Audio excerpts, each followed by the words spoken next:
Geared Up North, your compass in the wilderness.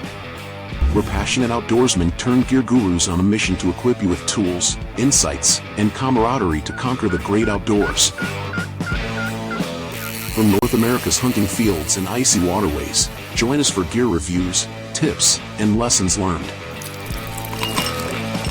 Welcome to Geared Up North. Oh!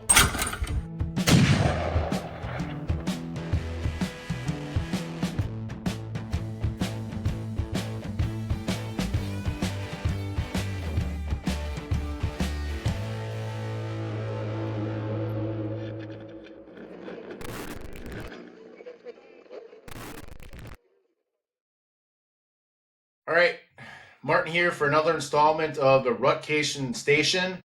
Doing a quick little, I won't even say quick because every time I've done a podcast with John, it usually turns into an hour and a half to 2 hours of freedom.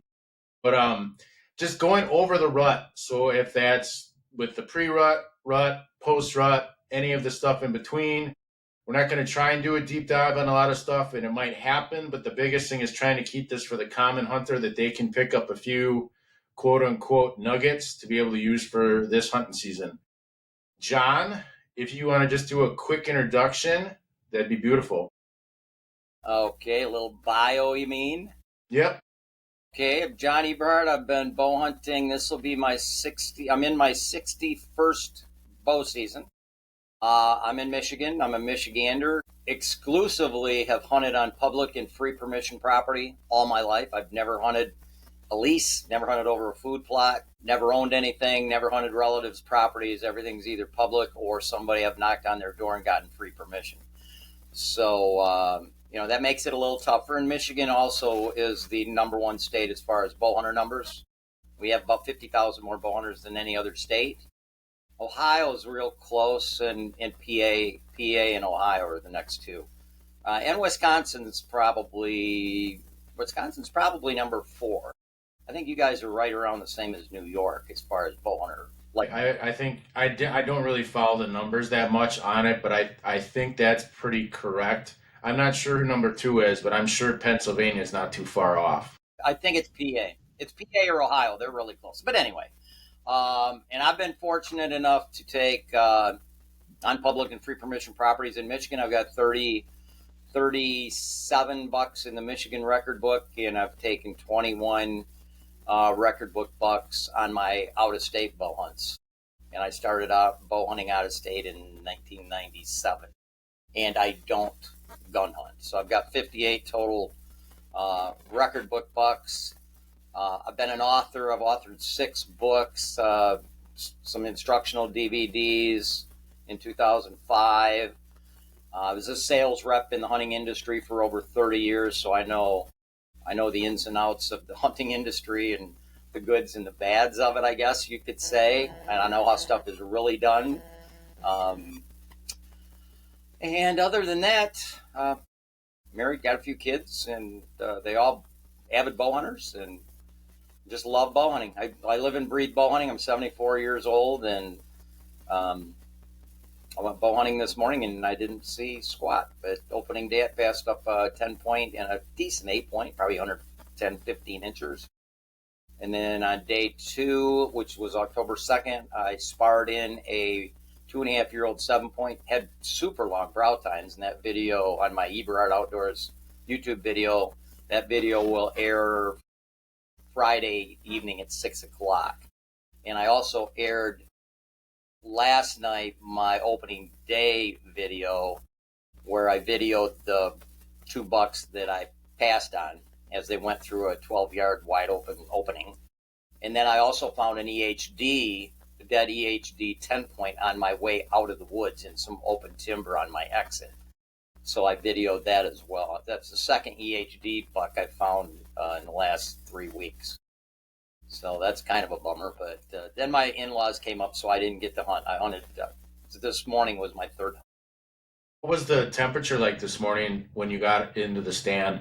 Well, it's about 43 degrees.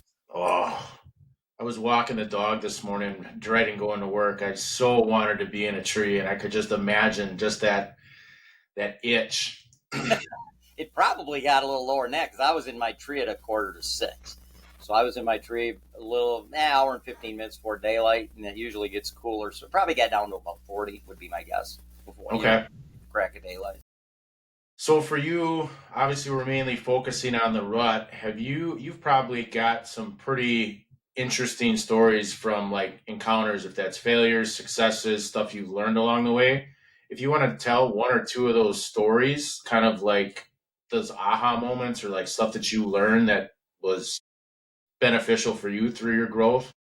Yeah, yeah, I can remember one thing. I know, like, I can remember the year. It was 1976, and it was a morning hunt. I love hunting in the mornings. I've, without question, had more success on morning hunts than evening hunts, even though I've hunted more evenings than mornings. Um, but I was walking in and I was going in probably an hour and a half to 2 hours before daylight. And I was at the base of an oak ridge. The oak ridge kind of went down a slope. The oaks were on top, and there was brush on the side slope. So I wasn't spooking anything with my entries, I thought, because they would still be up in the oaks. That's why I went so early. So I'm not spooking anything in transition. And as I was walking along the edge of the swamp, which the deer were going to, just at the crack of daylight, the does kind of drop down and go into the swamp after daylight. As I was walking along the edge to my tree, I bumped a deer, and it was bedded right on the edge of the swamp. And I didn't really think much about it, but as I walked past where it was, because it was about 30, 40 yards ahead of me when I bumped him, I could smell the tarsal. You know what I'm talking about, that strong tarsal stench of a buck. And then the next time I went in there, I bumped the same damn deer again about 3 days later on another morning hunt. And then it just hit me like a ton of bricks that buck, he was staging on the just inside the edge of the swamp, where he could safely stage and wait for those does to come off that oak ridge after daylight. So he didn't have to be vulnerable searching for those possible estrus does, out in the timber. He was just waiting for them to come down and bed in the swamp, and then he would intercept them as they did. Because I bumped him again. I bumped the same buck, same stench and everything, and then I termed that, because at the time this term did not exist, I termed that a rut staging area. Staging areas existed, but typically most people thought of staging areas as when a mature buck would, let's say, in an agricultural area, a mature buck would move over close to the feeding area before dark, but he would still stay in some semblance of cover. But he'd get closer to the feeding area, the crop field, and then he would move out into the crop field after dark. So he was staging there for does, possibly going out into the crop fields, and then he was going to go out and eat. But this is a rut staging area. This was strictly just to understand this, was that positioning like the swamp was here and the woods were here, or was it swapped where it was more or less you had a west wind, and then as that thermal picked up in the morning, that's how he was grabbing their scent, or was it literally like he was just 10 yards off of that he could smell that? He was right on the edge, and wind, I can't imagine the buck was concerned about wind, because he could physically hear the deer coming down. Now, as far as predation, us as hunters, and you got to keep in mind that was 1976. So I get that, but my point is more of like from flipping the perspective. If you're the buck, why did he pick that spot? Was it just because it was just that close to where the doe trail was? Or was it because if the thermals would pick up in the morning, that he would also be able to feed and check for women at the same time without having to leave the bar? Well, typically the thermals were rising in the morning, so he's in low ground. So he's in a swamp here, on the edge of a swamp here, and then there's a pretty steep hill, and the oaks were up on top. But I'm positive, there was like 3 or 4 runways really close to that were going into the swamp and coming out of the swamp real close. He was mainly using it as visual. He wasn't using his nose as the predominant. He was able to see more than he could smell. See and hear. he could also hear them, because in the mornings it's dead calm. He could hear them coming down. And those 3 runways, I think they were there because there was a little kind of a transition corridor coming down the ridge, and it had more security cover in that space right there. It got a little more open out to the sides. So more or less, he was able to pretty much have a bulletproof spot to be able to find anything and everything that he needed in the morning. Yes. I never killed that deer, by the way. But that is when I busted him on my second entry. It just hit me like a light bulb, and I actually have a chapter in my new book on rut staging areas.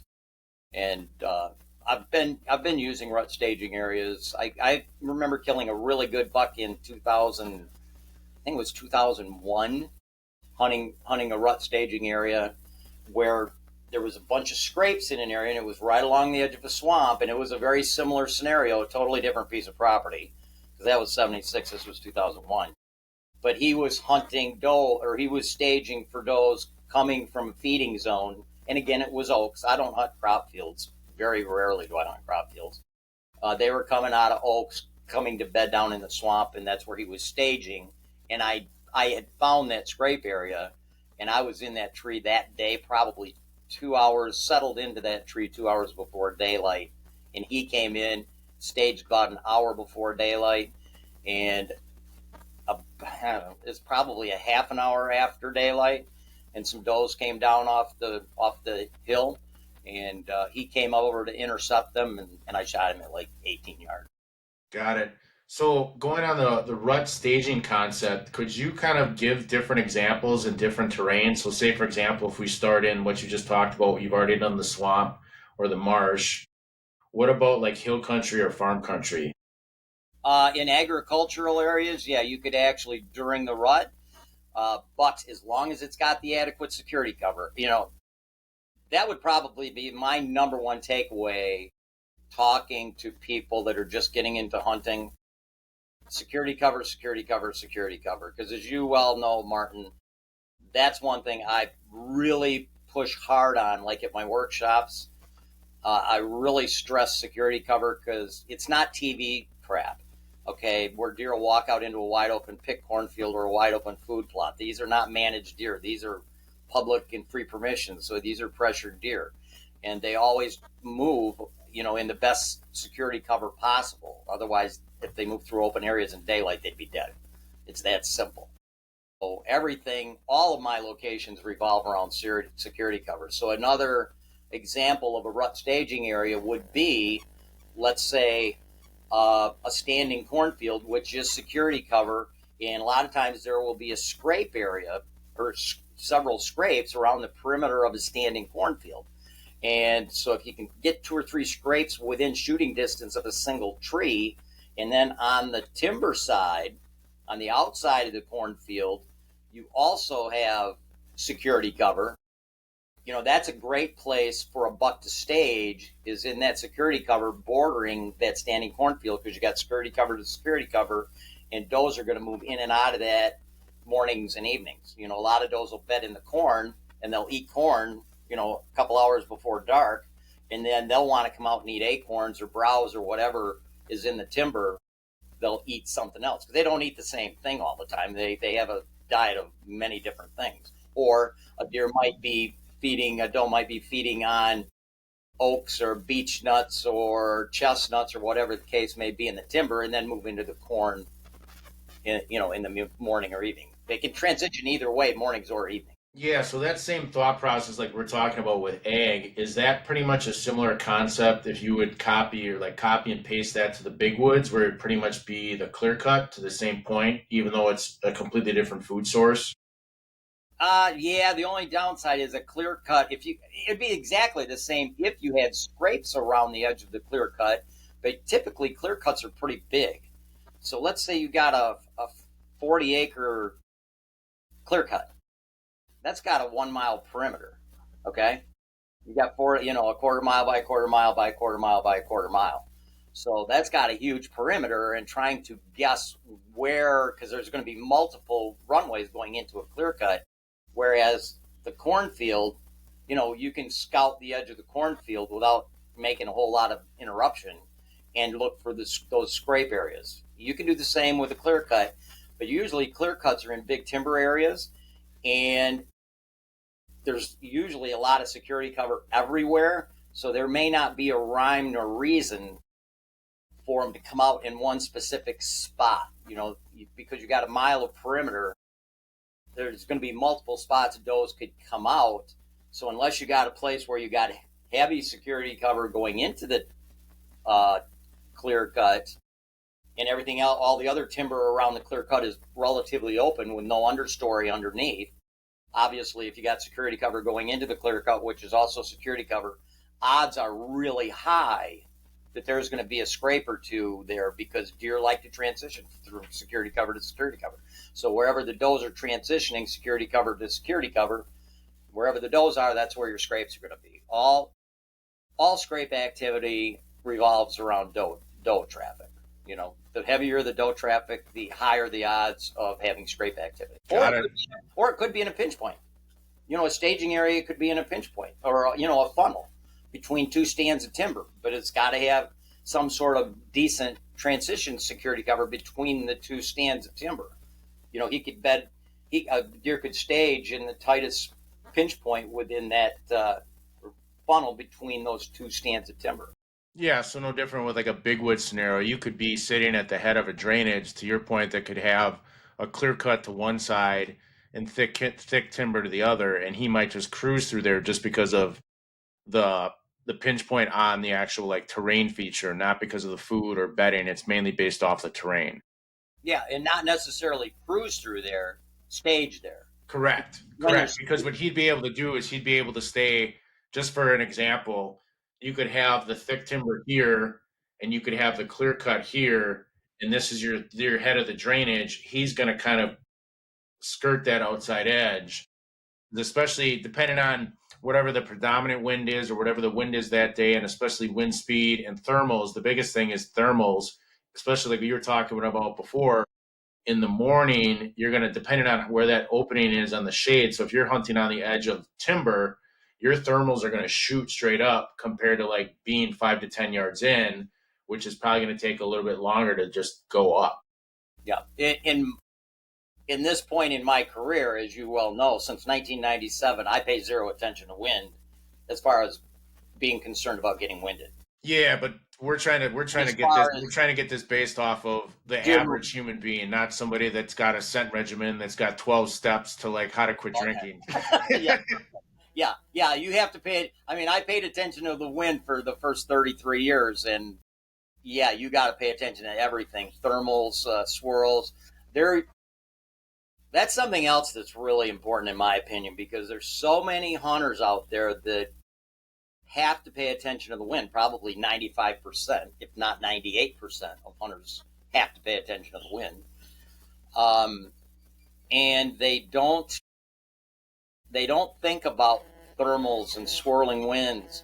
Back when I was paying attention to wind, by about, I'd say 1978, 79, I was getting busted when I set up locations in certain areas. When I was on sides of ridges, or when I was in a saddle between hills, or if I was in the corner. Back then I hunted crop field edges.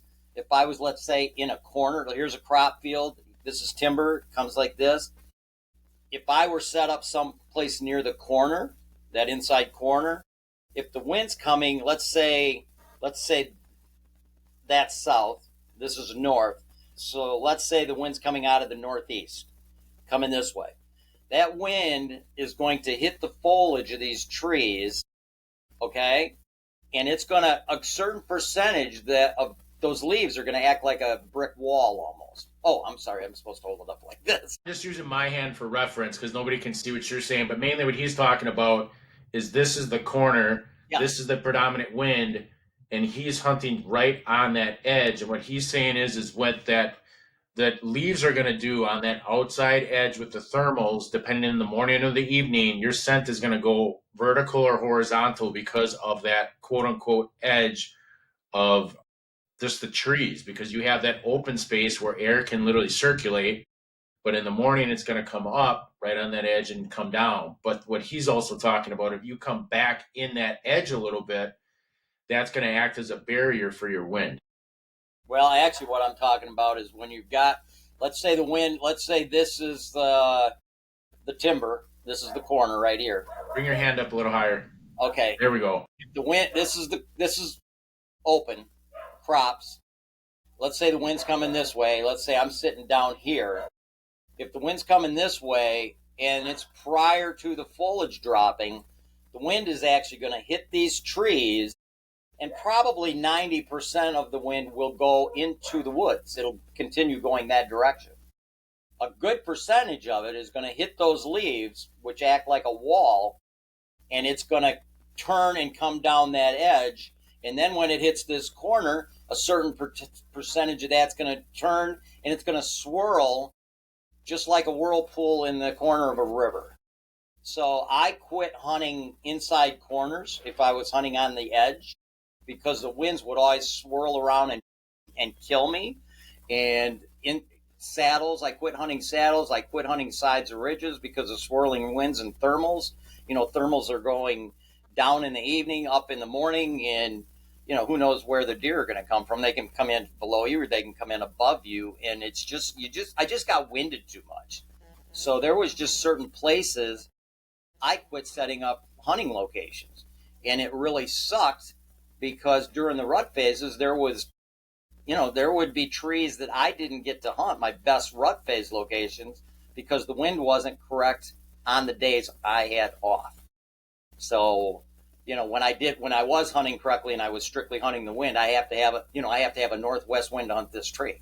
Well, the rut's a relatively short period of time, and if you're working, you've got maybe 5 or 6 days off during the peak rut, and then maybe another 3 or 4 days off during pre-rut. So if the wind wasn't right on the days I had off work, I didn't get to hunt my best locations. So that's really cool about not having to pay attention to the wind. It doesn't make any difference. I never worry about getting winded. No, I get that, and that I understand that's a big seller, like big piece of how you do your system hunting wise. To me, it'd just be curious. So you're mainly when you were worrying about the winds, you weren't hunting that upper third or that military crest on the hill country, correct? Or doing any sort of saddles just because of that tunnel that you would get without. Mainly the biggest thing is you weren't getting a consistent wind you could hunt. Yeah, you could throw. I threw milkweed back in my early years in the 60s and 70s, and it'd go this way and then it'd go that way. You know what I'm talking about. Yeah. It'd go all over the place. It'd go up, it'd go down.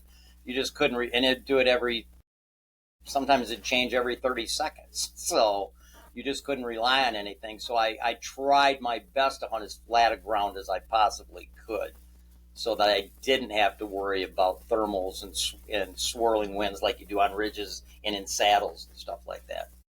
And fortunately, Michigan is a relatively flat state until you get up into northern Michigan.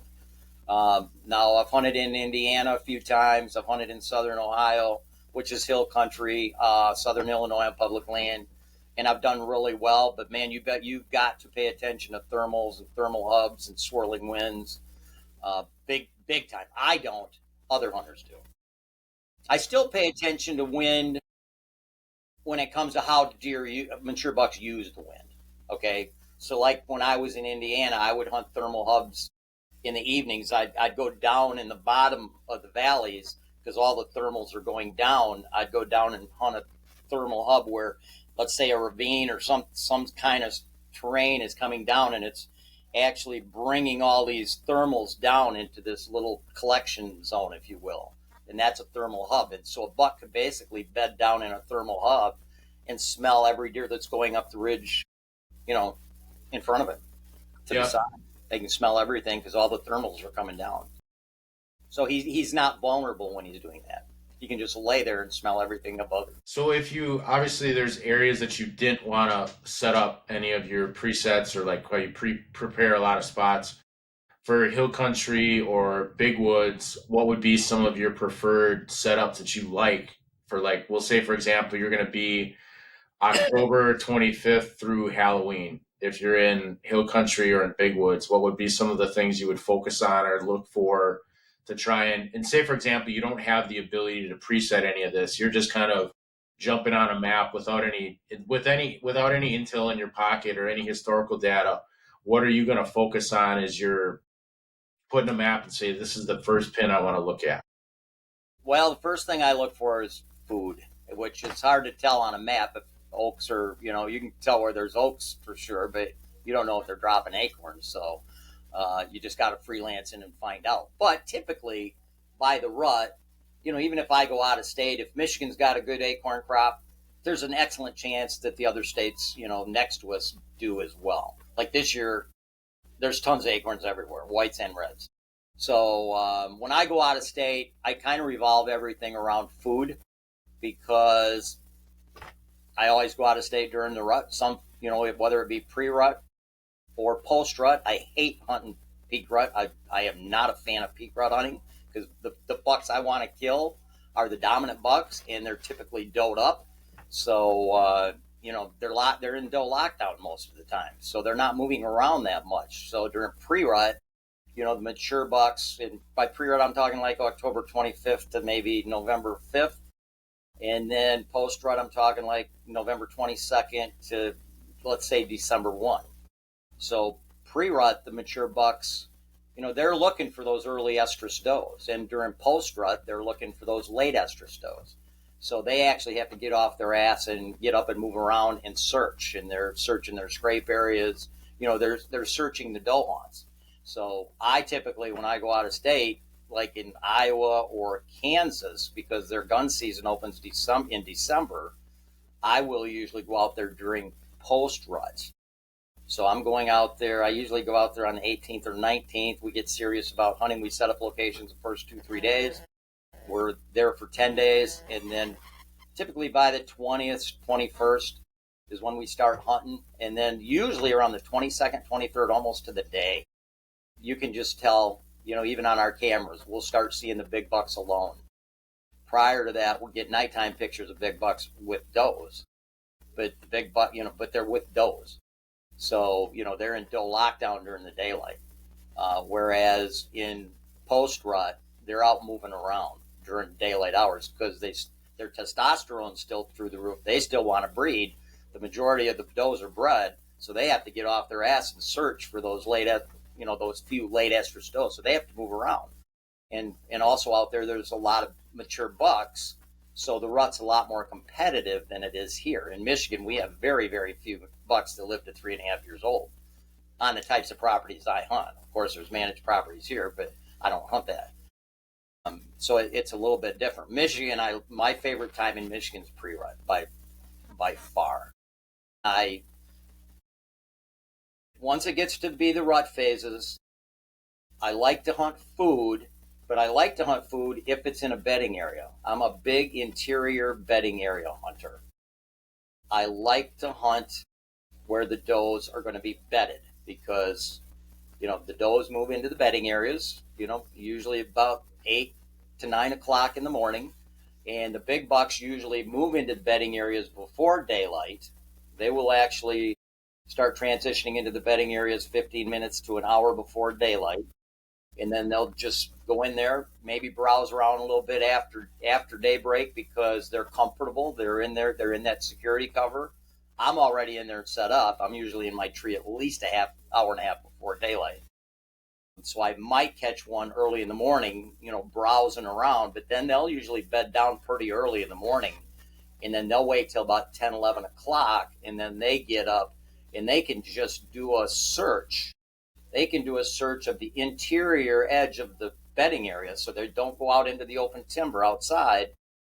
Typically, all bedding areas are going to have a runway inside the edge. It may be 15, 20 yards inside the edge. And they can take that runway around the entire, whatever the circumference of the bedding area is, and they can scent check and they can tell any doe within the last 3 to 5 hours if she was any place close to being in estrus. He'll smell it, and then he can take up chase. So I love hunting interiors of bedding areas. I know a lot of guys hunt edges of bedding areas. I think that's a big mistake. If I wanted to kill you, I'd go stake out in your bedroom. I know if I'm in your closet, you're going to be there every night. Whereas if I wouldn't, maybe, let's say you got a big house and you got 4 doors. If I set up, close to one of your doors, I've only got 25% odds that you're going to go in the door I'm at. Bedding areas have lots and lots of entry and exit routes into them, but the farther you get to the interior of the bedding area, the more congested the traffic is. So it raises your odds for a daytime opportunity. Also, sorry to cut you off. How do you differentiate where that edge is to know for somebody that isn't a seasoned hunter? Typically, bedding areas have a pretty hard edge. When you go into a swamp or something, usually you're dropping down into a little bit lower ground, and there's usually a hard edge of some form of trees or brush because there's more moisture in the ground. It's pretty rare that you have a bedding area that doesn't have some form of an edge on it. So is that similar for like ag or big wood? So where would you is that the same concept where you just have that hard edge? It's a little less edgy on big timber. Big timber is a little bit different, but in ag areas, yeah, there's the hard edges because a lot of times the swamps and stuff are just too low ground and it's too wet to till. So it's much easier in ag areas to define bedding areas with hard edges. Hill country is different. Like last year I went to Indiana, and I went there 2 years ago, and where I ended up taking a buck was in very heavy security cover, and I went in probably half a mile, not all that far, but I took a boat. I had a boat, so I had to take a boat across the lake. So I cut off 95% of my competition by doing that because I'm on public land. But then I just trekked in, just freelanced. I've never been there before. And I just trekked in until I found the heaviest security cover. I went a half a mile. It was pretty much open timber, side hills, rocky. There was scattered oaks. There was some scattered autumn olive brush around. But then I got up on top of this hill, and I walked over the top of the hill, and that side of the hill, which would have been the south side of that hill, it just had a lot heavier brush, autumn olive, and they got a weed a vine down there, kuyu or something like that. You know the name of it? Doesn't ring a bell. I mainly hunt the big woods in northern Wisconsin or some like ag country in southeast Wisconsin, so I don't really have to. The only stuff that I have to deal with is just traditional vines or buckthorn. Okay, yeah. Well, they have briars there, so and you're love to browse on briar leaves. But they had this other. It was a vine with leaves on it, and it was, it was prevalent everywhere, and it'd grow around the trees and almost like consume them. But it was super dense in there. But there was runways and stuff through it, and I think I could kill a buck there every year in a week with no problem, because that's just where the deer were, from the hunting pressure of the public land. That's where the people push the deer in. It's just, they're just like people. If you almost have to pretend, for you guys that are just starting out, pretend when you're walking through the woods that everybody's trying to kill you. You want to look for places where you would feel comfortable possibly getting up and moving during daylight hours. So you've got to have some sense of security cover around you, or or move down the edge of security cover, where you've got a quick one hop into exit security cover so you're not vulnerable. So, that's the way I always think of public land. And the more pressure, the more licensed hunters there are in a state, the less I put into it. So like when I go to Kansas, there's hardly anybody that hunts in Kansas. I think they got 25,000 bow hunters, for God's sake. We've got 350. So when I go to Kansas, I don't look for the same type of security cover that I do in Michigan or in Illinois, or not Illinois, but in Indiana or Ohio. Illinois kind of lightly hunted too. So the lighter, the lower pressure there is, the more apt you're to catch a big buck moving out in a little bit more open area through open timber.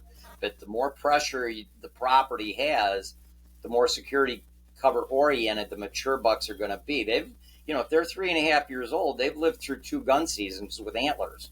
So, if they weren't smart and learned how to avoid hunters, they would be dead. So that's a good way to really think about it is, okay, I'm walking through this woods. If I were a 3.5-year-old buck, or it's just me as a person, would I feel safe walking through this open timber? If everybody hunting here for 3 or 4 months was trying to kill me, I'm gonna gravitate all my daytime movements to some form of security cover or edge of security. Does that make sense? Yeah. No, for me, it makes sense. I think the biggest thing is just trying to keep it where it's palatable for just the common hunter or the person that only listens to like 3 or 4 podcasts a year that they might listen to on the way up as a prequel to get ready for the rut. So I think a big thing that I think would be interesting to talk about, I know a lot of times you prep your spots with entry and exit. Let's say you don't have that ability. Let's say you don't have the ability to cut anything or do anything. What are some of the tips or tricks that you're using to try and be efficient on the entry and exit for any of these public land spots out of state? Well, when I'm on public land, I'm going to be honest with you, Martin. If I need to cut a little bit of a shooting lane, I do. I always have a saw in my backpack. I know that's illegal, but typically I've talked to a lot of DNR officers, and if you cut a few saplings here and there, they said they don't care. I know that's the wrong thing to say on a public podcast, but that's the reality of it. You got to have shooting lanes, because when you're hunting security cover, I have found other hunters' locations where I would walk around it, during postseason when I'm postseason scouting on public land, and there's no way they would have a shot. And I'm walking around it when the foliage is down. They have no lanes to shoot through. I mean, a deer's got to be damn near under their tree to get a shot. So you've got to have some semblance of shooting lanes. Now, when you're freelancing in, I just on a cold turkey hunt, not a pre-prepped hunt, you want to find a place where you just have some natural openings. I'm only a 25-yard guy, so I don't have the capability of a lot of guys are shooting 40, 50 yards. So, I'm not worried about those distant shots. I can typically find something with some decent openings, because when you are freelancing, which is what you're talking about here, cutting branches a lot of times isn't cool. Cutting saplings when you're going to hunt it right then, because you're leaving an odor. Cutting several trees, you're leaving sap odor. And I'm just a big freak on having any foreign odor in a hunting location. So, typically I'm going to go in and look for some tree that has some kind of maybe 1 or 2 openings, where I can get 20, 25-yard shots through those openings. There's no question when you're hunting public land, you got a lot of things against you. You have no control over anybody else, how they're hunting. Somebody else can hunt right next to you. You're not supposed to cut anything. You can't screw anything into the tree. Somebody could be in there squirrel hunting. You just got a lot of disadvantages. So public land's tough. I love it. I love the challenge. I'm getting a little off topic here, but yeah. So let's wrangle back in. So tips and tricks for entry and exit. Tips and tricks for entry and exit. Well, obviously, if you're freelancing in, you're looking for a spot to hunt. So there is really no tip on entries, because you're walking in cold. Now, you may look at aerial photos and find a pinch point here, funnel there, some heavy timber, see a swamp, something like that, where you can beeline back to that spot, or see some heavy security cover, tall weeds, marsh grasses, and just beeline back to that spot, knowing that that's going to be the best security cover in the area. So if you're on an evening hunt, which freelancing, you're usually on an evening hunt, you're going to go in sometime during the day, because before daylight you can't see for a morning hunt. You can kind of see. So you're just going to walk in, to me, on Onyx, I'd just walk in a beeline to where I want what I looked at on an aerial and hope it's not messed up by other hunters. That's another thing. It's not like TV where you can look at an aerial photo and pick a really sweet spot, a funnel between here and there that pinches down, and go hunt it and know it's pristine. On public land, you can't do that, because a lot of times you'll think something's going to be pristine and you go back there and there's a stand or a ladder stand there.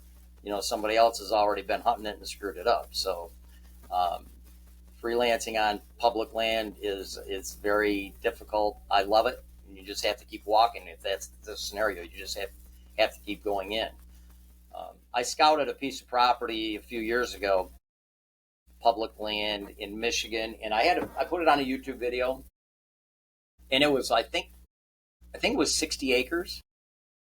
And we found it, and this was in March, we found, I think, 10 tree stands. Now, you're supposed to have your stands out of trees by the end of February in Michigan. So this was March, found at least 10 tree stands, and they were all in wide open timber. I mean, there was a lot of oaks in the area. There was hardly any understory, and for you guys that don't know, understory means underbrush, like autumn olive bushes or briars or whatever. It's basically the floor of the woods was just clean, with leaves and acorns on it, because the canopy doesn't allow enough sunlight for anything to grow. So you had all these hunters hunting in this open timber, and I'm sure they saw deer. And a lot of hunters, that's what they want to do. They want to be in a spot where they see deer. Seeing deer, to me, is irrelevant. If you're trying to kill a mature buck, seeing does and other stuff doesn't really do anything for you, really. So you want to be in the security cover. Now, on that particular property, that 60 acres, all those stands were in the open timber. I saw one rub in the open timber, one buck rub. I walked, it had two edges. It had a really dense swamp that would have been on the west side of it. And the swamp had trees in it.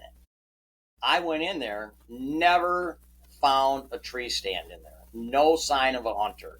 And the whole edge, because swamps usually have brush along their perimeter edge, it was rubbed to crap.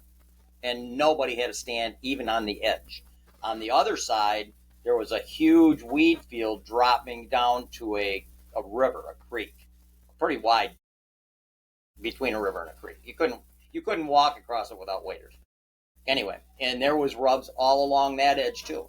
Buck rubs all along the brush along that edge. I saw one tree stand in that whole edge. So, for you guys just starting out, your odds of killing a deer are going to be a lot better if you try to find places where deer are going to bed and hunt the edges of it or the interiors of it.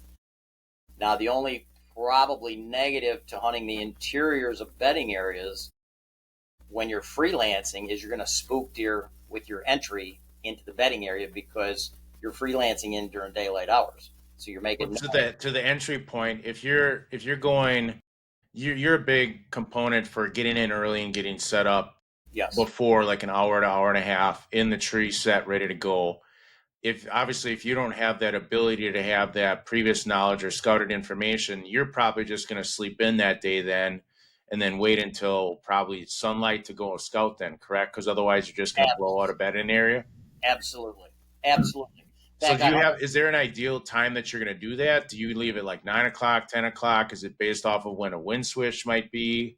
What are some of the factors that you use to kind of like determine when you're going to make that push to scout during the rut? It's going to be during the rut. I like to sit all day. So because I can't hunt in the mornings if I'm freelancing, I'm going to go in, most of the deer activity kind of wanes around, I'd say 9 o'clock-ish, 9:30-ish is when most of the deer have bedded. So I'm going to go in about that time. And then I'm going to find something and hunt midday through evening. I hunted a piece of ground in Ohio, I don't remember the year, early 2000s. and it was a piece of public ground, and I killed a 150-inch 10-point there, and I blew off all morning hunts.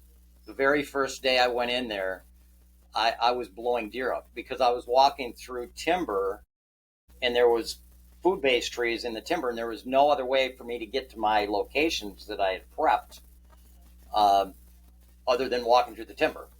So I was going to be there 5 days. Those 10 hunts, mornings and evenings, that's 10 hunts, went down to 5 hunts because I blew off all the morning hunts because there's no way I could get in this property without spooking deer.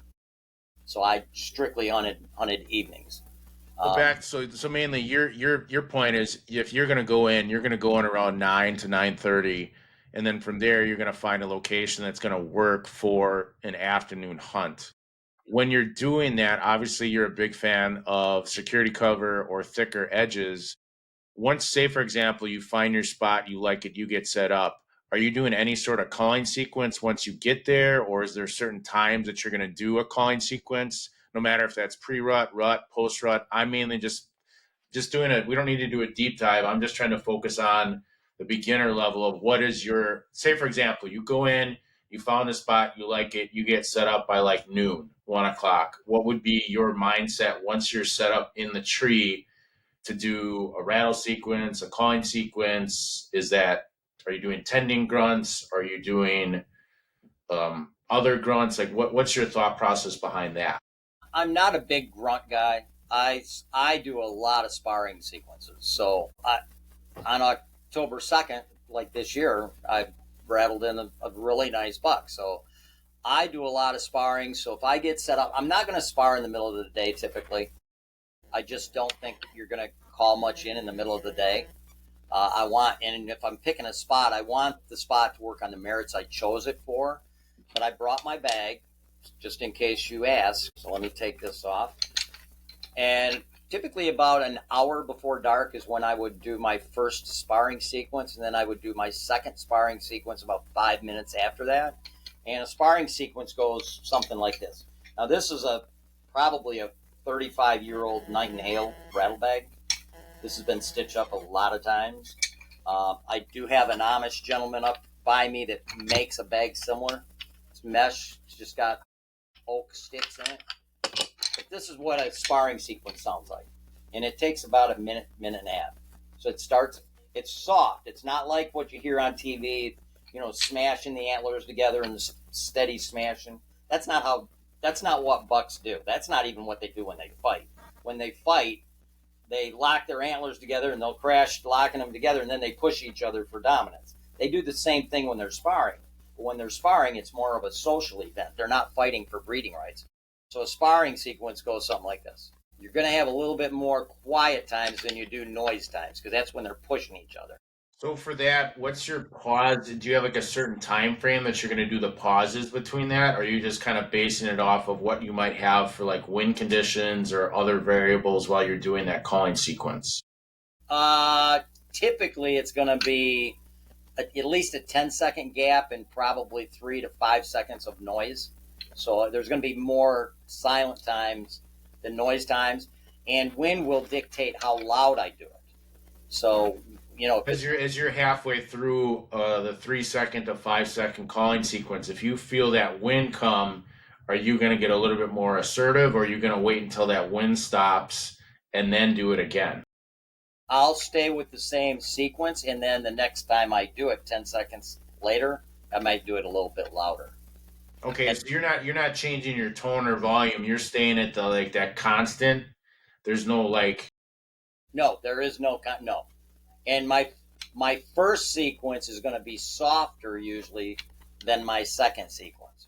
So the first sequence is going to be relatively soft, and in the mornings it actually works better than evenings because they can hear farther in the mornings because it's usually dead calm.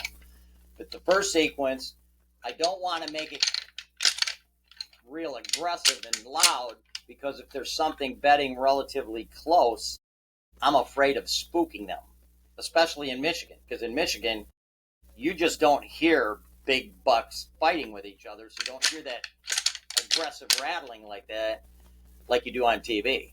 So in Michigan, typically sparring sequences are going to be a 6-pointer with a little 8-pointer or something like that.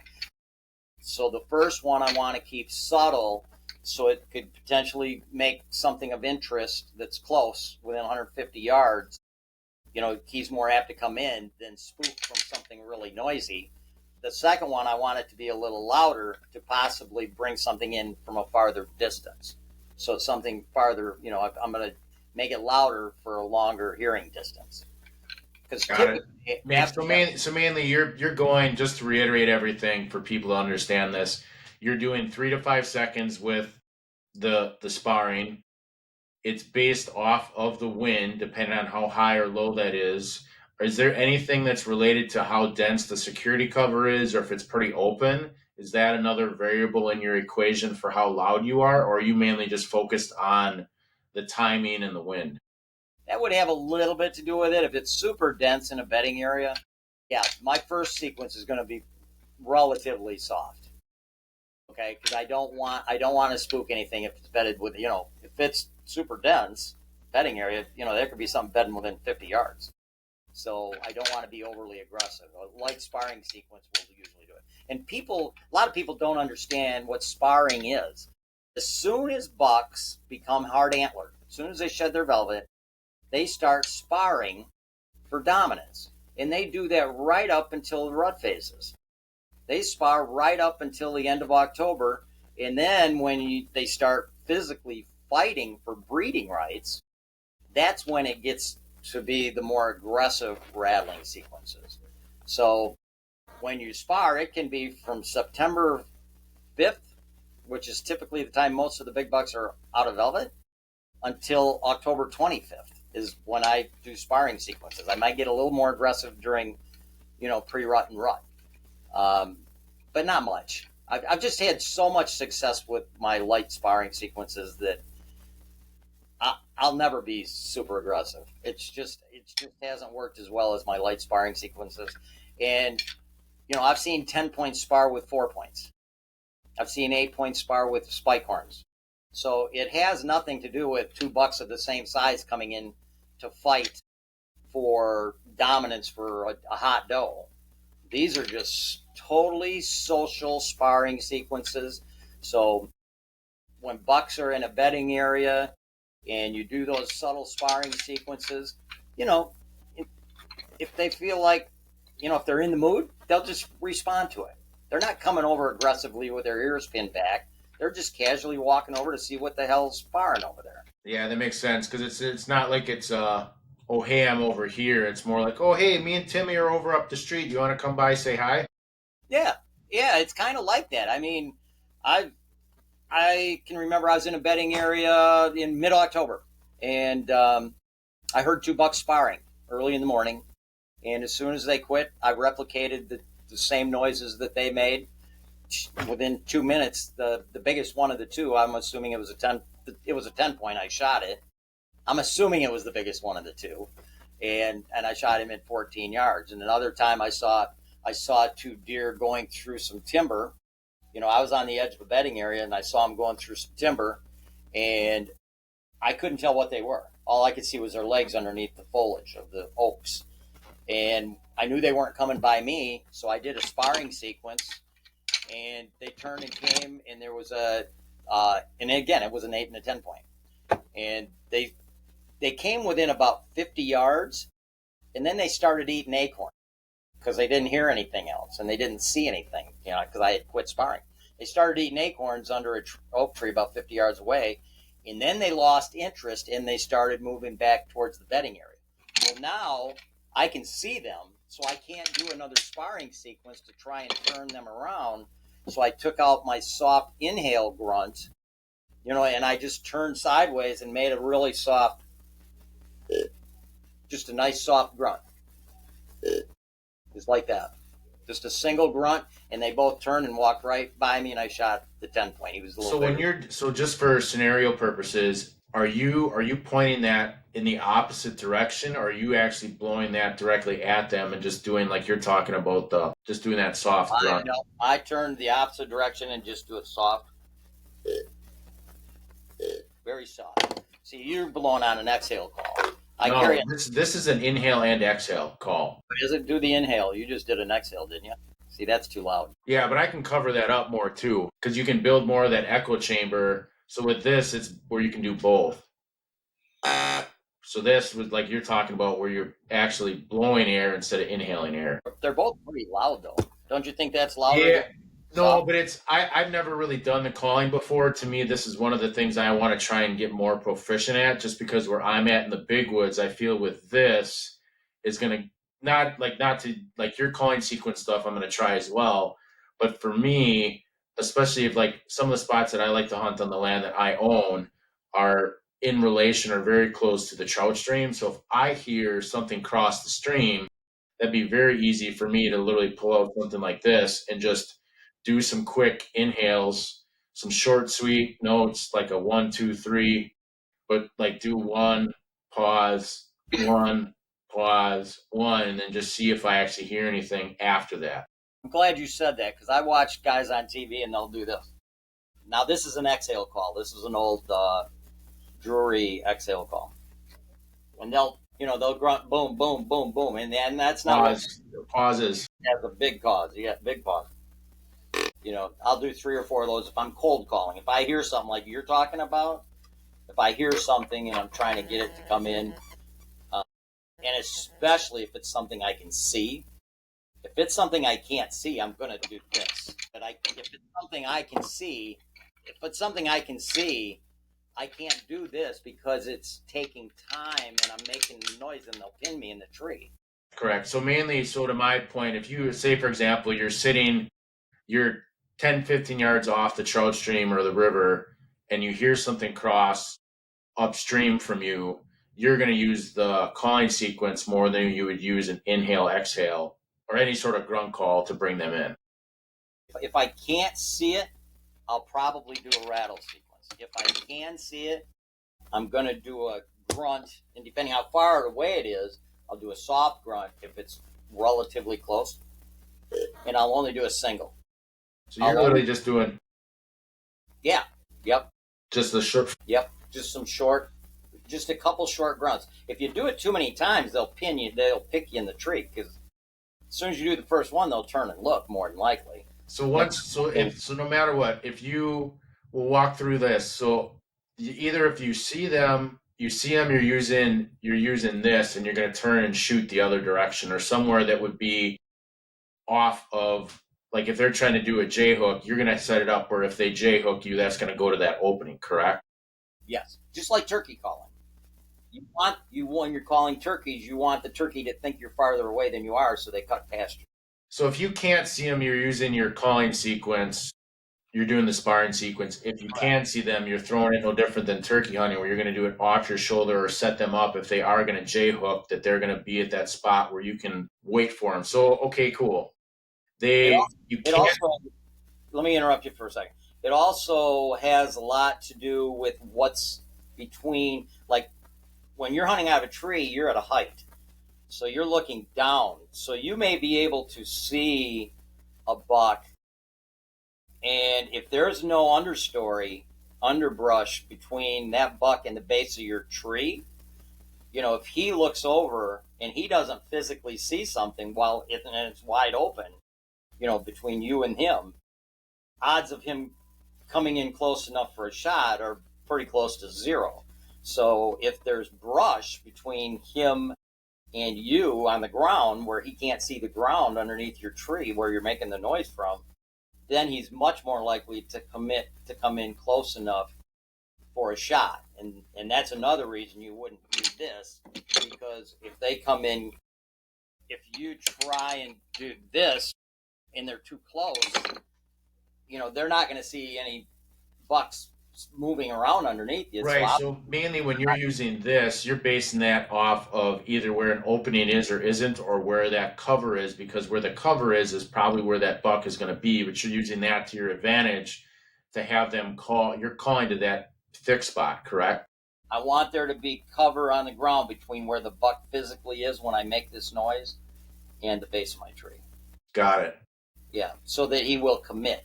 Because if they can't get a visual, maybe a decoy would work, but who knows what the hell, why do know you're going to see a buck so you don't know whether to bring a decoy. But if they can't see a visual, a lot of times a bigger buck, mature buck, won't commit unless he has some kind of visual.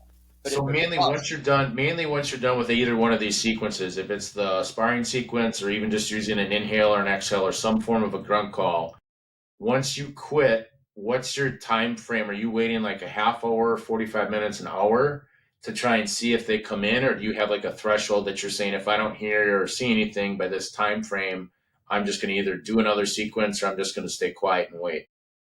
Well, if like what you said, if you heard a buck cross a trout creek or a creek, and you can't see him, I'm going to do more than just a single grunt. I'm going to do a 3 or 4. No, but I'm saying you'll do the 3 or 4 note sequence, but after, say for example, the buck crosses the stream, or you hear something off in the distance,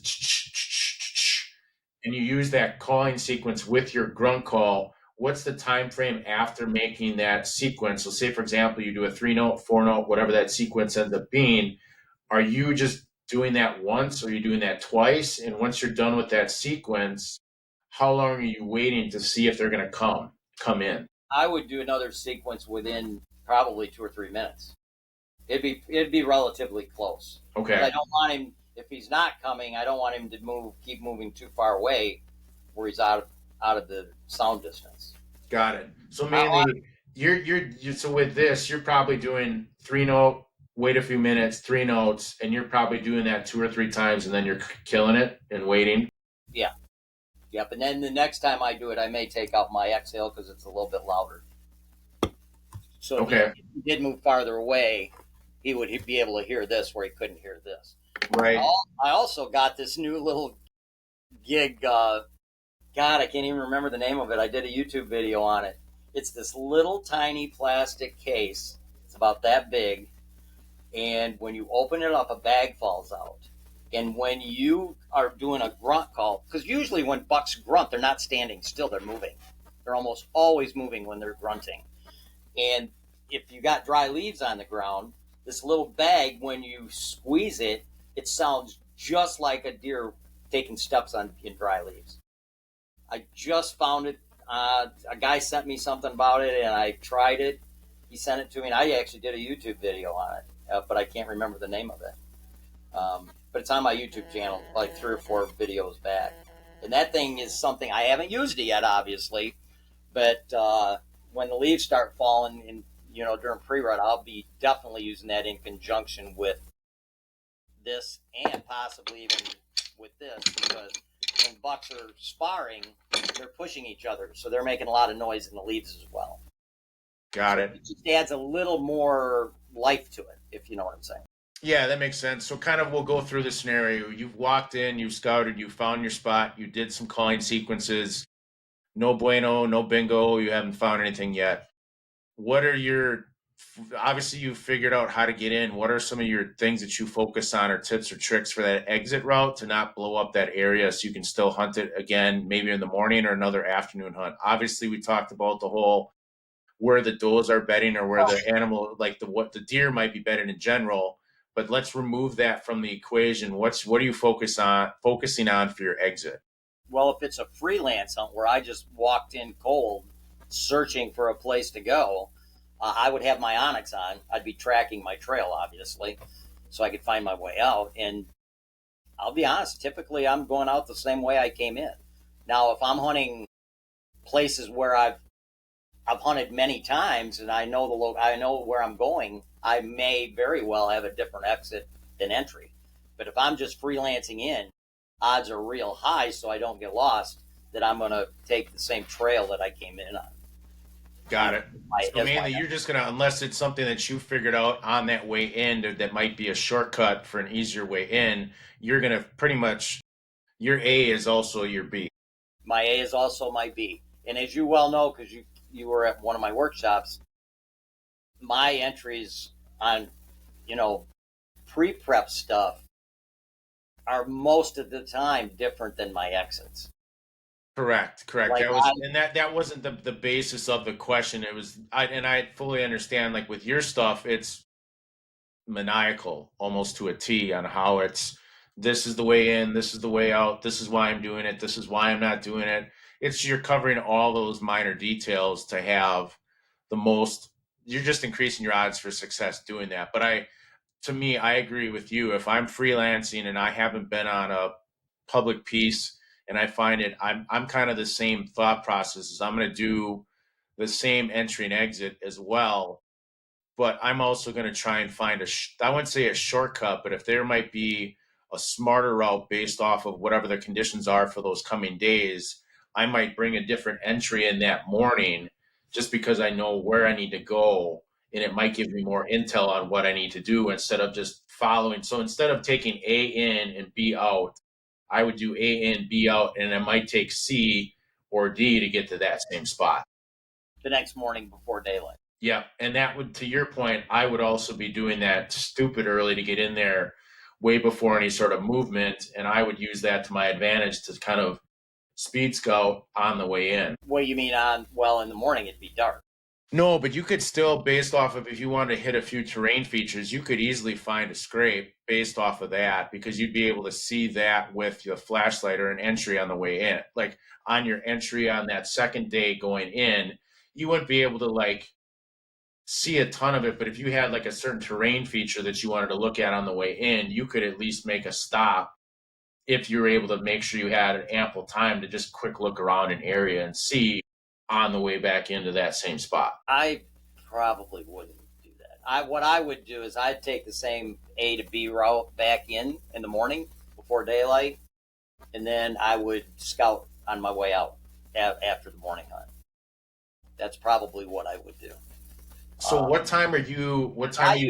I use a super dim flashlight, so I can't look around. I don't wear a headlamp. I would never wear a headlamp hunting.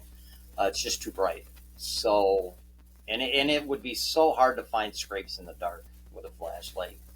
That would be super difficult to scout in the dark. Obviously, gray light. If you're going in during gray light, you possibly could. Right at the crack of daylight. But I like to be in my spot super early. Now, Greg Godfrey, one of the owners of Tether, he likes to go in during gray light when he's freelancing. As soon as it gets bright enough to see. So right now you'd be looking at like 7:30, maybe 7:15. He'd scout away on his way and find a morning spot. And deer moving then. He hasn't killed a lot though. Put it in perspective. So mainly to your point though, you're still going A, B, and you're doing the same route for that in, and then so you go back in, you do your morning rattle or your sparring sequence, no luck. What time are you getting out to then start your scouting to try and find another spot for the evening? Well, it totally depends on the activity. So if the activity's done by 9 o'clock, I would probably leave an hour later, get out of the tree at 10. It totally depends on the areas. Every area is different. Deer are different in all kinds of areas. So, and I've done that before. My biggest buck I ever shot was a 180 incher. And I went back into a spot in the morning, and I planned on sitting there all day. It was a spot I'd been in the previous day.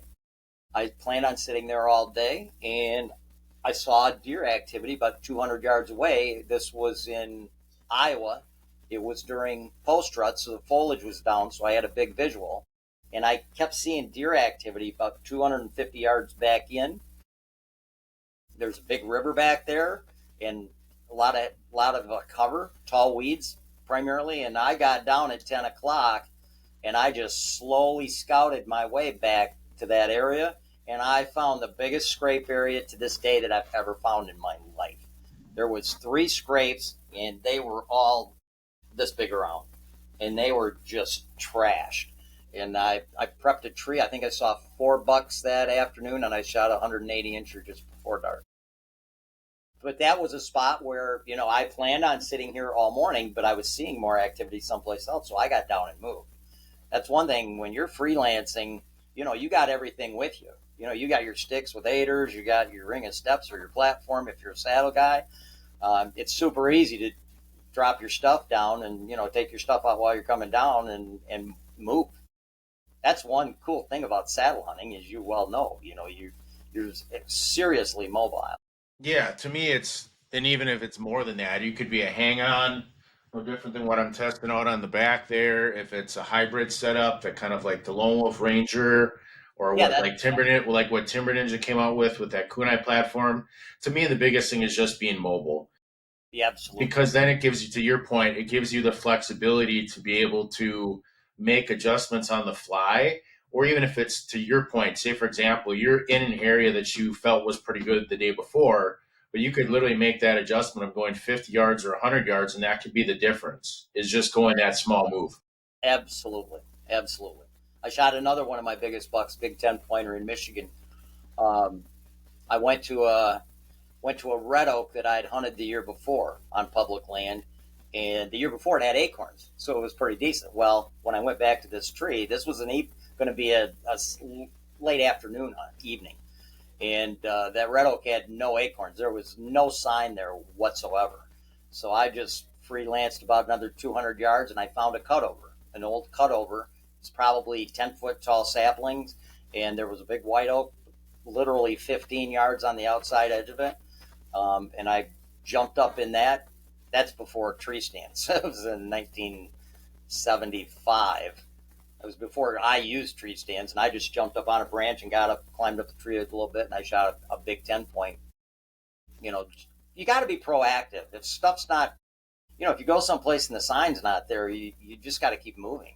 A lot of guys like to set up on the first decent sign they see. I like to keep going. I like to keep going, and if I see better sign ahead, great. And if not, I'll, 50 or 100 yards, I'll back up and go back to where I saw that decent sign.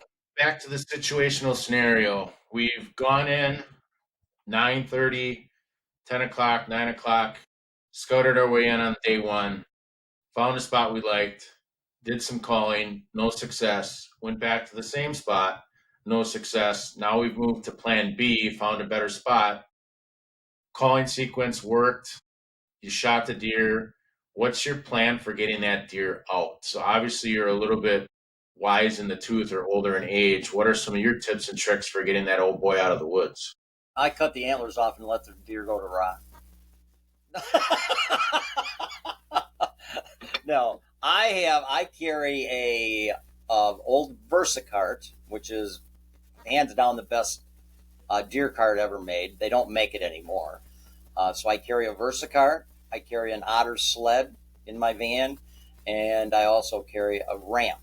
So what I will do is I will go get my otter. I'll go back and get out of my scent lock. I'll put on street clothes or regular camo hunting clothing, and I'll take the cart back in there, put the deer on the cart, and wheel the cart out as far as I can. Get it close to the van, and usually I get it right to the van. I dump the deer in the sled.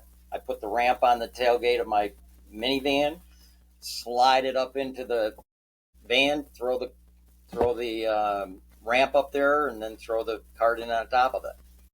Now, if I have to go up a steep hill, which I've had to do, because I take all my deer out by myself. I'm a loner. I'm a lone hunter, pretty much. If I have to go up a steep hill, I've got a 200-foot block and tackle, a 4-pulley block and tackle system. And I've had to do that in Iowa, probably half a dozen times at least. Could you walk through what the process is for you setting that up and figuring out like which trees you're using to be able to use that block and tackle system? Yep, the deer is on the deer cart. So I pull the deer as far as I can on relatively flat ground. And what's cool about this VersaCart, the tires on it are angled like this. Okay? So you got the V of the carriage, it goes right down to the axle. Oops, I'm sorry. The V of the carriage where the deer rides is right, the axle's right at the base of that V. And then the tires go like this. So when you're pulling this deer out, if you go over a log, let's say one tire goes over a log and the other one stays on the flat ground, the cart doesn't tip over. You know what I'm going to do? I'm going to lower this a little bit. Because it's got angled tires, when you go over a log with one tire, it rides up, but this tire is still going to be relatively straight. And also your body mass is riding right on the axle, so it always wants to pull it back down. I've had several carts where the tires are straight and the carriage is up here on top of the tires, and as soon as you go over anything side hill, it wants to tip over. So that VersaCart with those angled tires is awesome. And it's got a handle on it. So what I will do is if I get to a real steep hill, I will take the clip, I'll take the block and tackle, I'll tie it to a tree for, about 45 feet up the hill, and I'll tie it with a rope around the tree, and then I'll pull it down because it's 200 foot, so it's got 50 foot of pull. I'll pull it down, hook it onto the handle, and then I'll just pull on the rope, and it'll pull that cart right up there super easy. So And with then once it gets up that far, I'll tie the handle off to the tree, take the block and tackle up farther, another 40, 45 feet, whatever, and do it again until I get up to the top of the hill. It may take 4 So or 5. say, for example, you've got a 200-pound deer in your VersaCart. What does that equate for your pulling power with that 4-to-1 block and tackle? 50 pounds. Okay. So that's something, even at your age, is pretty simple for you to just kind of slowly but surely get it up the hill. Yeah, used it last year, actually. It's real easy. Yep. Cool. Yep. And it's got a little, it's one of those block and tackles that when you pull on it, if you just kick the rope to the side, it locks in place. So there's 2 wheels on each pulley system. So it's a four wheel. Yeah, but then you have like a auto block or an auto stop at some point that is, if you would somehow need to let go or like something happens, it's not going to go the other direction. No, you flip it off to the side and it automatically locks in place. And most of them are like that.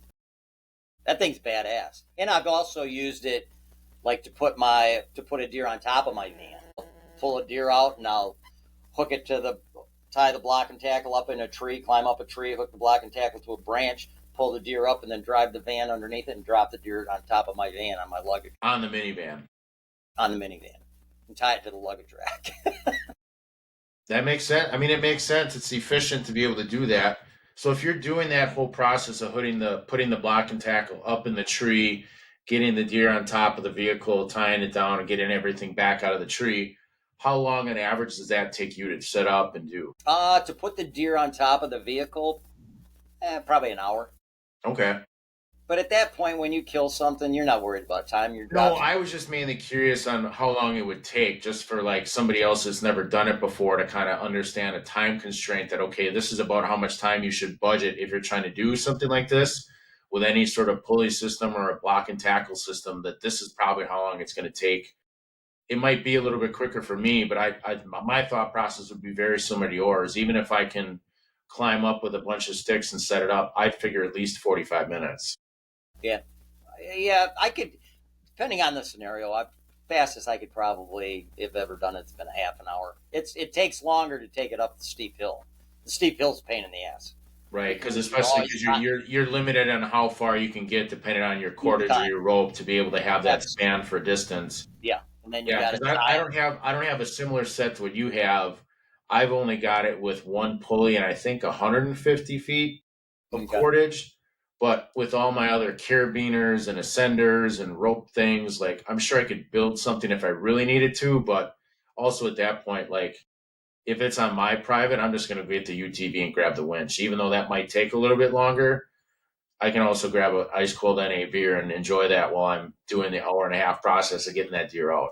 I've never had a deer on a quad. I don't think I've ever ridden a quad, to be honest with you.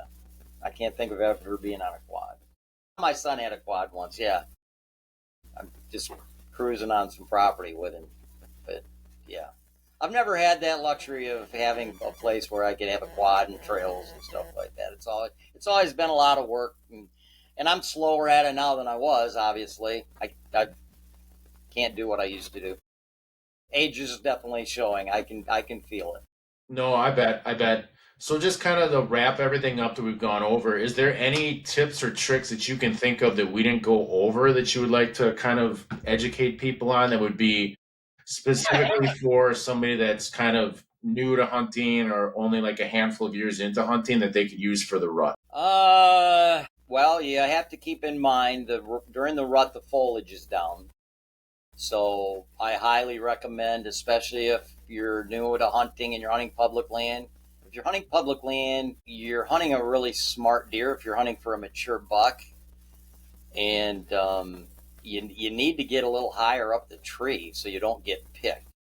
You know, a lot of guys are comfortable when the foliage is on sitting at 16, 18 feet up a tree. But if you're 16, 18 feet up a tree and the foliage is down, it's just super easy to get picked. So hunt a little bit higher during the rut once the foliage is down. And probably my number one thing is always be somewhat security cover oriented. You know, deer like to live just like we do, and you know, we wouldn't walk through the south side of Chicago after midnight because we know it's dangerous, it's threatening to our life. Yet we'd walk through a small rural town, at midnight or 2 o'clock in the morning. So we know when and where things are vulnerable, and mature bucks that have been around through 2 gun seasons, they know what's vulnerable as well. And when you get that huge influx of human activity, come August, September, when most people preseason scout and prep their locations preseason, they move back into the cover. And that's where you got to be if you want to kill some mature bucks. And sometimes even 2.5-year-old bucks, they get pretty smart at 2.5s in certain areas. So, definitely be security cover oriented. If you just want to kill a doe and you like to see deer, hunt in open timber. You're going to probably see more because you'll have a longer visual. But I don't know. Just hunt smart. Just hunt smart. I love mornings. Most TV guys kind of shun mornings because they all hunt over bait of some sort. They're either hunting over a mineral lick or a food plot or shell corn in front of the TV camera or a crop field. And so they don't hunt mornings because they're spooking deer feeding with their entries. So that's why they kind of tell everybody mornings suck and they only hunt evenings, is because in the mornings they spook deer with their entries because they're hunting over food 90% of the time. So, if you've got food-based trees, let's say you're hunting at oaks, try not to hunt them in the mornings. Try to hunt those in the evenings because you're going to be spooking does and, deer feeding at them with your morning entry. You just got to learn when and where you can do what. But if you stay security cover oriented, don't be afraid to go in bedding areas during the rut phases especially. I don't know, just try to hunt as smart as you can. Just pretend you're a deer. What would you do? what would you do to stay alive? Because they think the same way we do as far as security cover or being security oriented.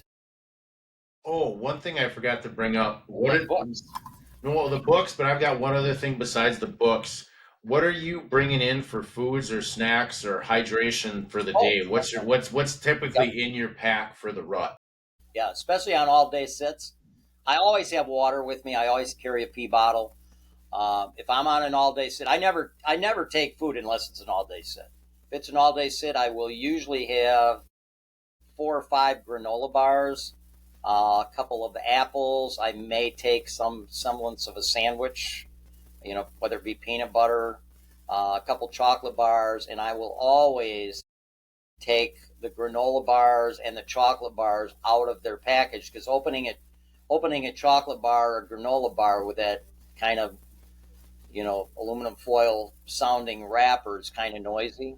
So I will open up all my food if it's in some kind of a package and put it in a Ziploc bag. So if I'm eating an apple, once I eat an apple, it's just loose in my backpack. Once I eat it down to the core, I carry extra quart Ziploc bags. The core will go in the Ziploc bag and sealed. Same with my sandwich. If I'm taking a sandwich, obviously it's going to be in a Ziploc bag. So even though an apple, is something deer eat, if there's no apples in the area where you're hunting, and all of a sudden you throw apple core on the ground, well, that's a foreign odor. Yeah, it's an excellent chance a young buck or a fawn or a doe might come in and eat it. But a mature buck knows it ain't supposed to be there. And when you're hunting mature bucks in pressured areas, they're smart. They don't make many mistakes. That's why they're mature. They're mature bucks. So, if they smell something that's not supposed to be there, there's a good chance they'll turn around and leave. Doesn't always have to be human odor. It can be any kind of a foreign odor. But to answer your question, 2 apples, a sandwich typically, 20 ounces of water, pea jar, and several granola bars, and usually a couple chocolate bars gets me through.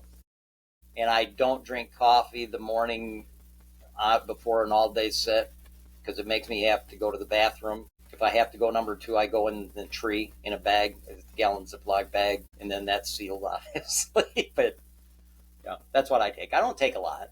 A couple apples, granola bars, Hershey bars, and a sandwich. Very similar, but I'm probably gonna go trail mix, Yeah, some form of a sandwich.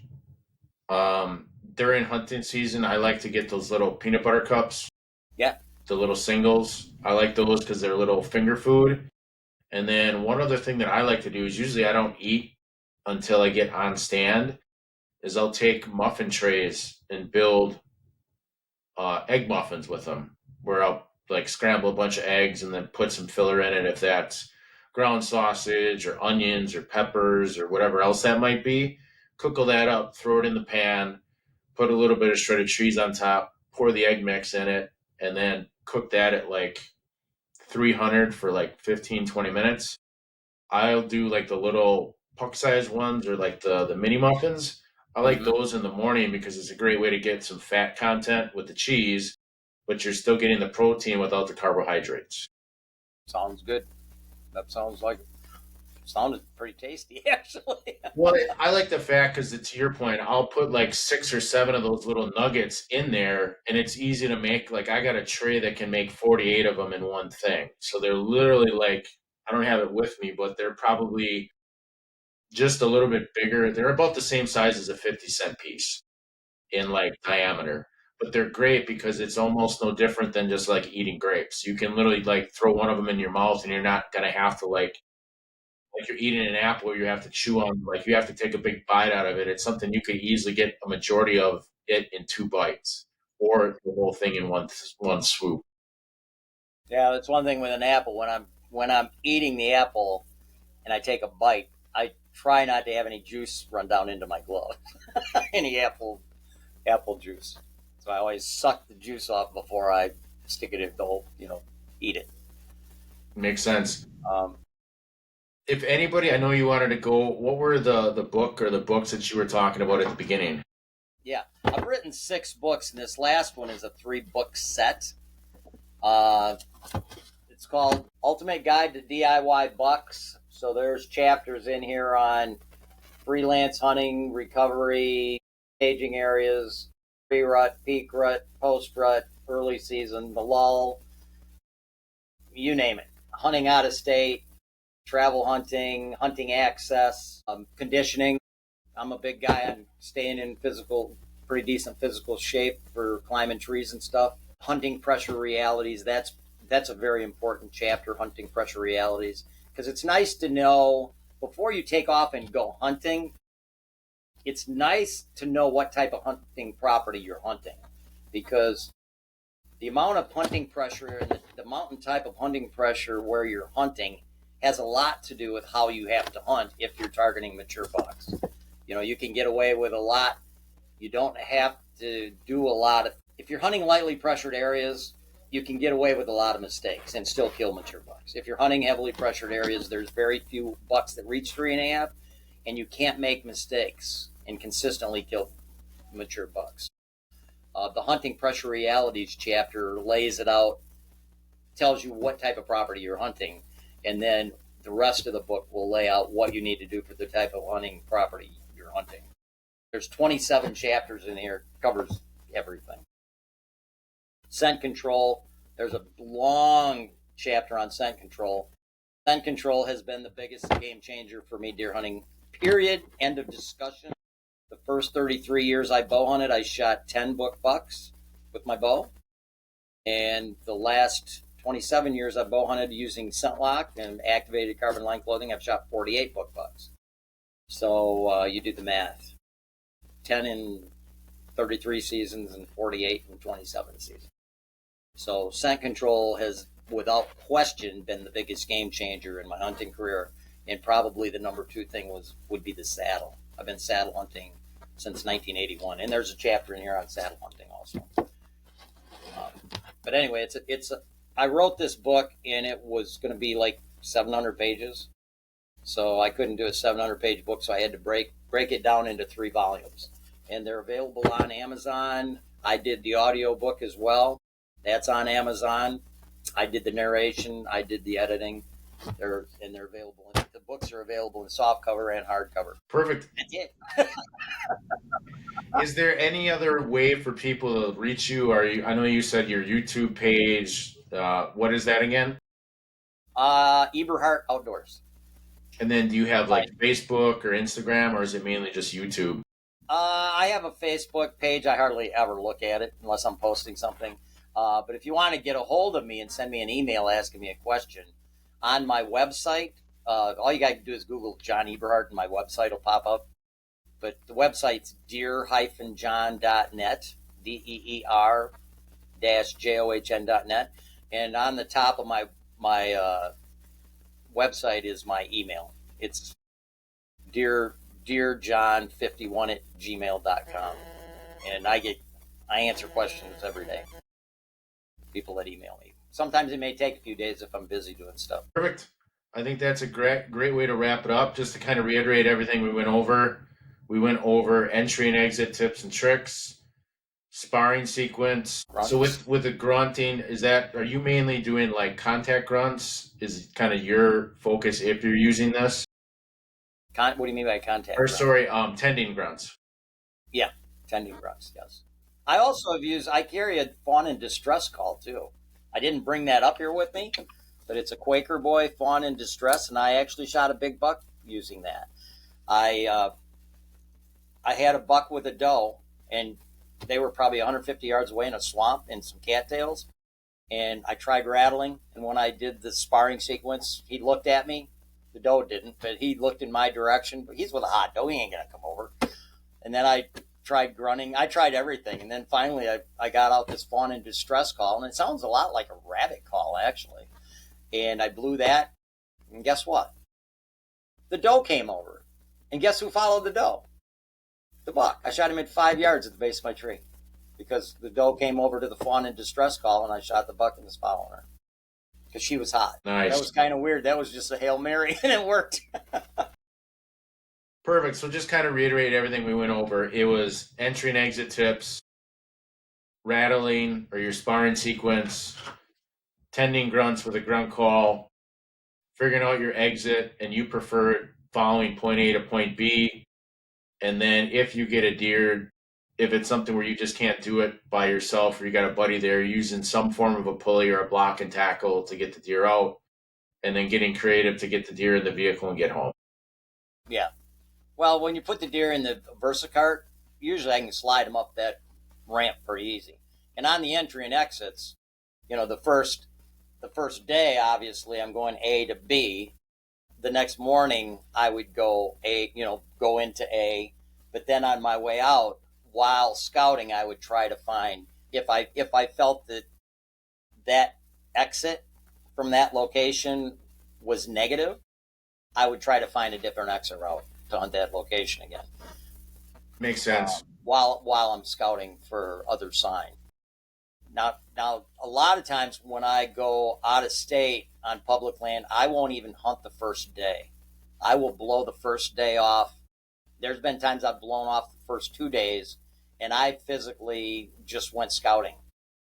I just scouted. I just did it speed scouting, and I can scout fast because I know exactly what I'm looking for. I'm looking for security cover, and I'm looking for food. I'm looking for, oaks that are dropping acorns or whatever the preferred food may be for the area. And I try to research that. So if you're finding food-based trees, those are phenomenal spots if they're still dropping food for evening hunts, because, that doe traffic is going to be coming in there. And obviously if it's during the rut, if there's doe traffic coming in, bucks are going to come in. So it's not going to be a morning spot because you spooked here with your entry. But so I'm looking for security cover and food-based locations, natural food-based locations that are close to security cover, so a buck will feel comfortable being there, during daylight hours. All the sign in the world is irrelevant if it's not made during daylight hours. So you can see all the big buck sign you want, But if it's in open areas and you're hunting pressured deer, that was made after dark. So keep that in mind. Doesn't matter how much sign you see. If it's not conducive for daytime activity for a mature buck, it's worthless hunting over it if you're after a mature buck. I lost your voice. Your voice is gone. Sorry, I had it muted. I was typing some stuff. No, I think we're just about, we're over an hour and a half. I appreciate your time a lot, John. It was cool to kind of get a different perspective without kind of using your normal tactics and getting some of your wisdom to help anybody that's looking to kind of learn more to be a better woodsman during the rut. So I appreciate your time, and be interesting to get a postseason recap to see how the John Deere Diaries went. Yeah. I'm actually, Martin, this year, I'm videoing my hunts a little bit. I don't have a camera on the tree where I can video the shot, but I've been videoing. Like, I videoed probably for 10 minutes that buck I rattled in the other day, sparred in the other day, and I videoed the 2 bucks that I passed on. So but it's in my hand.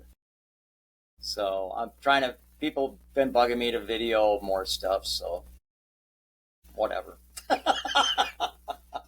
Even the little bucks, I'm even going to video the little bucks. Every buck I've seen so far, though, has been a good one. I mean, decent. Not shooters, but, nice two-year-olds. I think that 10-point was a 3-year-old. Just not a big 3. Nice. Well, thanks, cool. Martin. I appreciate the offer. Yep. You're welcome, John. Best of luck this season. You too, Martin. Thank Take care. you. Yep. Thanks for tuning into this episode of Geared Up North. The adventure is far from over. If you're searching for more epic excursions, gear reviews, and insider insights, follow us on Facebook, Instagram, and YouTube at Geared Up North. Visit gearedupnorth.com for more information, and don't forget our latest episodes are available wherever you get your podcasts.